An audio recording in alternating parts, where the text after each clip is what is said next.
How to add Shopify order notification sound. So for this, we will actually need to use the Shopify application here.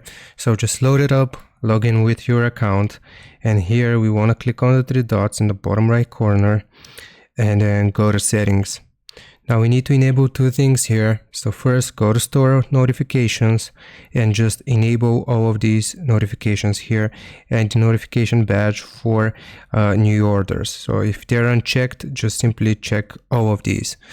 Now the other thing that we actually need to do here is scroll all the way down until we see notifications. And again, we want to go to customer notifications, or actually staff notifications, sorry, and make sure that all of these are enabled here if you see any options or toggles, and it will show you what a test order looks like. And basically that's how you enable the ka-ching sound, or whatever, the new order sound on Shopify. So I hope this helps. Leave a like and sub. I'll see you next time.